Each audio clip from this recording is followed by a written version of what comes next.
What's up, everyone? Today we're going to be doing a lap guide over Watkins Glen with the Cadillac V Series R GTP. Lap time that I got was a 1:28.008. You can see it down there at the bottom, but basically what we're going to be talking about is just, where I'm braking, how I'm getting on the gas at what points, just how a regular lap guide goes. So we'll go ahead and take a look at the 1:28 lap that I set, and then talk about it from there. Coming over the line, obviously this is a qualifying setup from VRS. Well, not obviously, but this is a qualifying setup from VRS. It's on minimum fuel, so you really only get about 2 laps plus an out lap of gas, so it's pretty light. ERS is set to qualify, of course. Obviously setting that right before you start your flying lap. And then, yeah, we'll go over brake bias and stuff right now. Let's see what it says in the cockpit. So, right now brake bias is at 49%. Both traction controls are at 5, and then the throttle is mapped to 12 as well. So, should cover all the setup stuff. So we'll go ahead and take a look at everything now. So, yeah.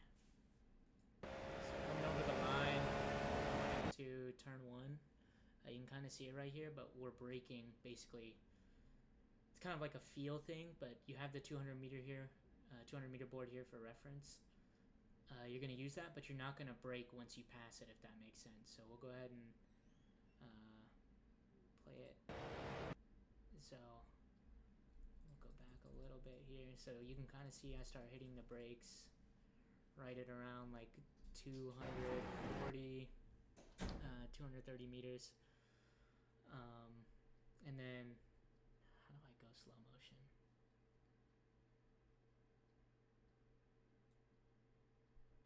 And as you can see, going through the turn, we kind of hold the brake just until we start getting it turned in, and then the second we start clipping that entry curb, we're basically almost on the gas, lightly, managing the throttle so you don't spin, and then once you get pretty much off the curb, you're back to 100% throttle. Trying to take this curb right here as wide as you can without getting it off track.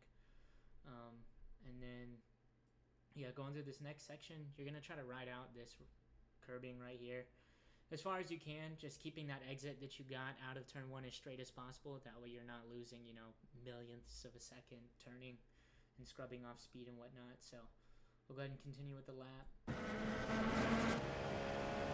This whole section right here is going to be flat out. You're not going to lift at all.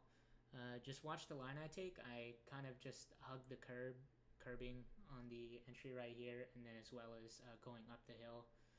Just kind of letting these red and yellow curbs guide you through these turns. So.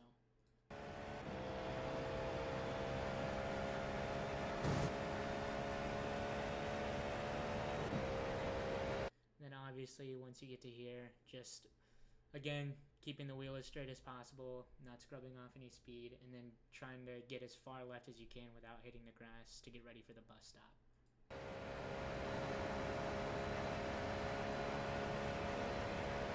Boom. So we'll pause it right here. So if you look where my mouse is, there's a orange little line on this barrier right here, right by the 300 meter board. Once that basically goes out of our peripheral view on the screen, basically past the windshield right here, that's when we're going to start applying the brakes.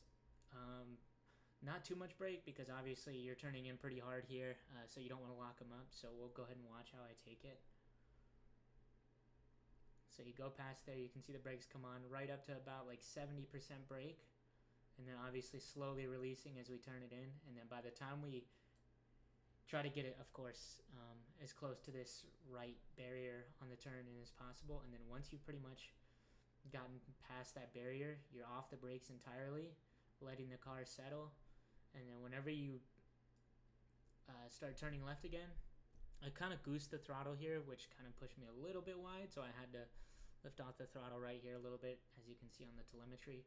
But for the most part, the second you start coming back to the left for the bus stop, just, ease back into the throttle, but do it quickly. Don't, smash it and then enable traction control. Just be smooth with it, but try to get back on the power as soon as possible. So we'll go ahead and keep ticking it through here. So as you can see, back on the throttle fully right now. Just making sure you don't run out onto this grass right here, because that will also give you an off track. But you can take as much of this curb right here as you want. So, oh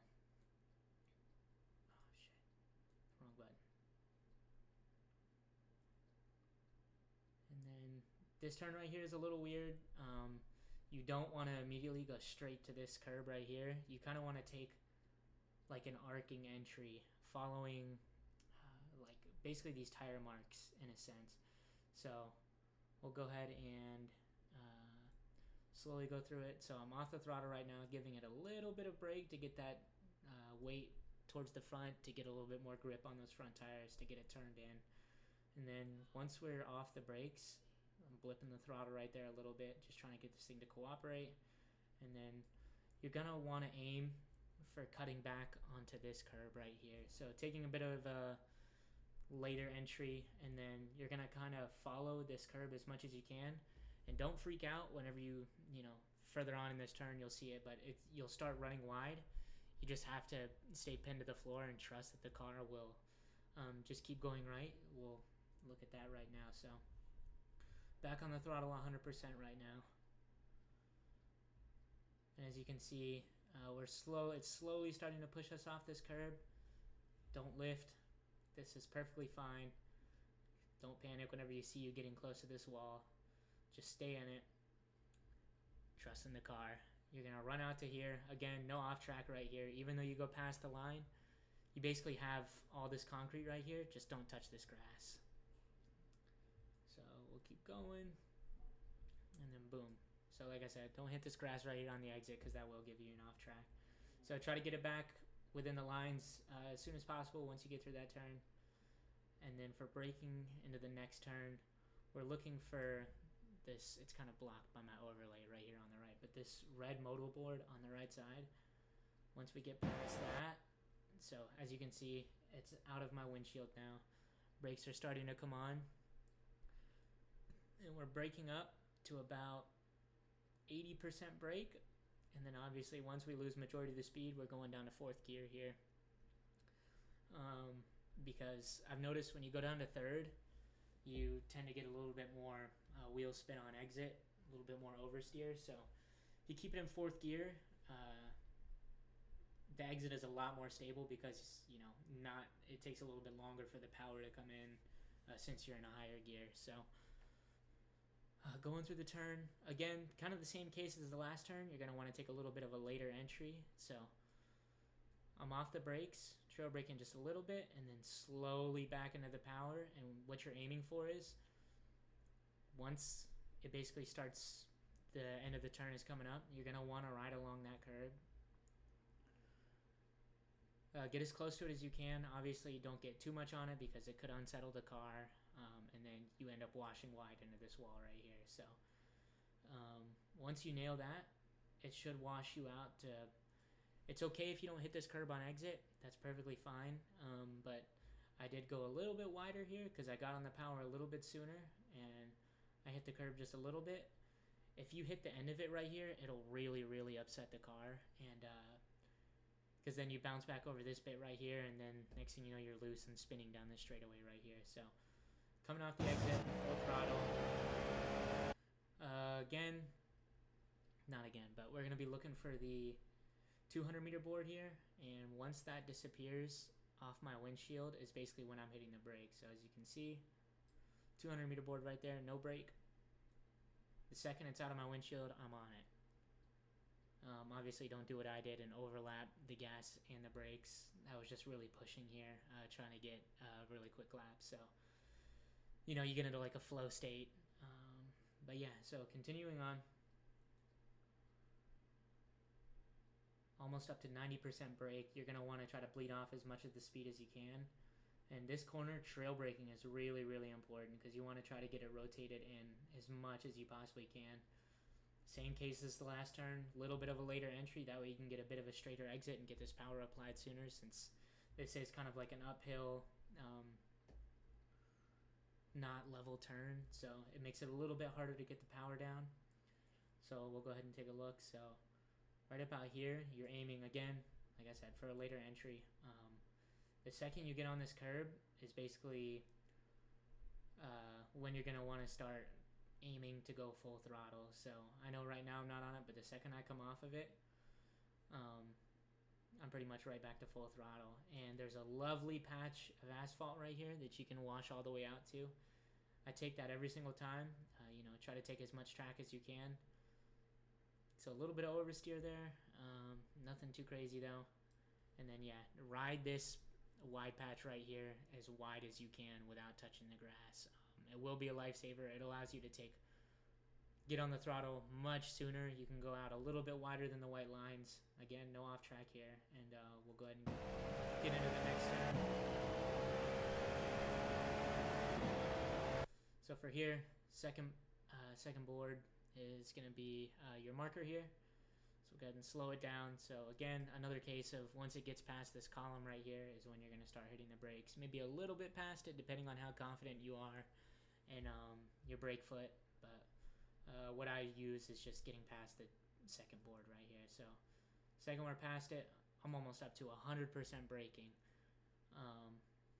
As you can see, we're starting to get a little bit of a lockup indication here, but you can confidently go up to that high of a braking into this turn without, as long as you're off the brakes soon enough before you start turning the wheel, you won't induce a gnarly lockup or anything like that. So going into the turn here, you're going to want to hold those brakes as much as you can, like all the way until corner entry.